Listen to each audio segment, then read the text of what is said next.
911 location of your emergency. Breaking news out of North Idaho. Moscow police are investigating a homicide on King Road. Is she breathing? No. So 5'10", all black. Could you see what color his eyebrows were or anything like that? No, I don't remember what his eyes look like either. Officers discovered the bodies of Ethan Chapin, Xana Kernodle, Maddie Mogen, and Kaylee Goncalves, but no weapon has been located at this time. Arrested. That's 28-year-old Bryan Kohberger in custody today. Kohberger allegedly stalked one of the victims. That's false. We do not have evidence that the defendant had direct contact with 1122 or with residents of 1122, but we can put his phone in that area. There are many residences in that area. It's a dense population of mostly college-related occupants. Everything is alleged.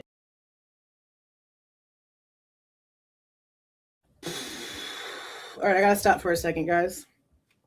I was just given the go-ahead to give you some information. I have just been given the okay to tell you guys from Melissa Kohberger herself that her and her entire family believe that Bryan is completely innocent. And she just gave me via email the permission to go ahead and let you guys know that we have been in contact now for months. We have been emailing back and forth. We don't talk about the case. We talk about struggles, how she's been feeling through all of this stuff that's been going on with her parents in way of, holidays, things like that. I gave her a heads up the other day that Steve Goncalves came out here and said that Mike Baker called them and called Steve and told them about Kohberger filing his petition. She didn't know. She didn't know.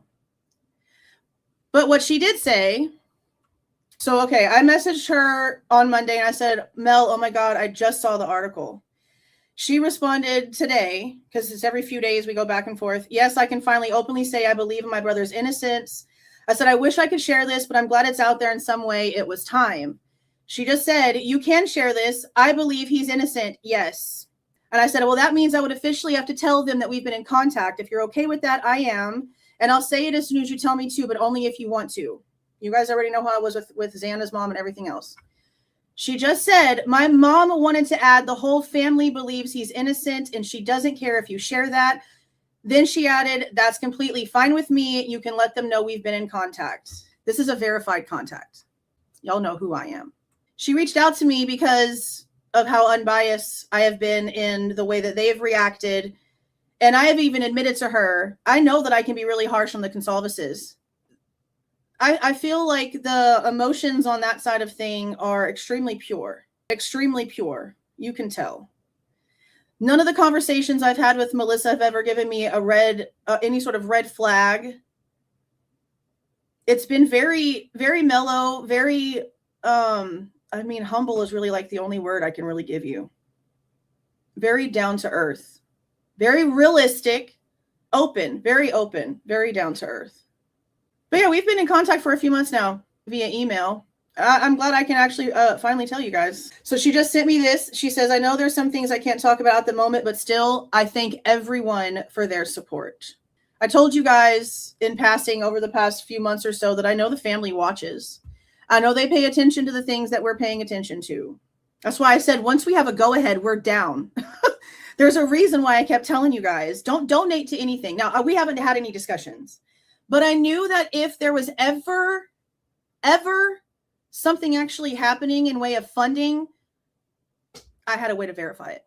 Right now, I don't have any clue. We haven't talked about any of this. I didn't know ahead of time. I didn't even hear from her for days.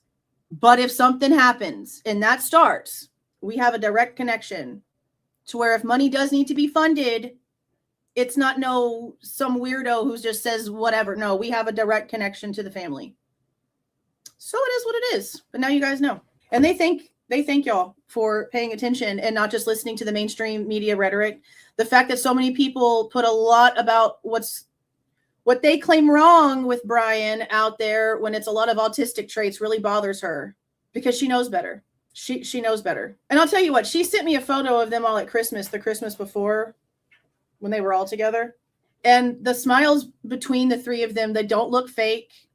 They look like they genuinely get along, like they were genuinely happy to be around each other. Like there was no tension. These people have been egoless, humble, staying out of the spotlight because they know how severe and how sad the situation is. And they, just like in Melissa's interview with Mike Baker, they don't want the pain to be like overshadowed by them speaking, because they know at the end of the day, they can still get a call. They can still get a call from Bryan. They can still see his face in a video. The families don't have that. They're very aware, as you can see. But I'm glad that now you guys know, because y'all needed to know. And I really wish that I could have said something a long time ago. But there was anything said that was going to change anything. We haven't discussed details like that. I've never even asked her true opinion. I've never asked her opinion. Because I never wanted her to think that I was only responding back to get information. The same way that I did with Xana's mom. Exact same thing. So, now you guys know. And if something shakes, then we'll find out. But they do thank everyone for their support.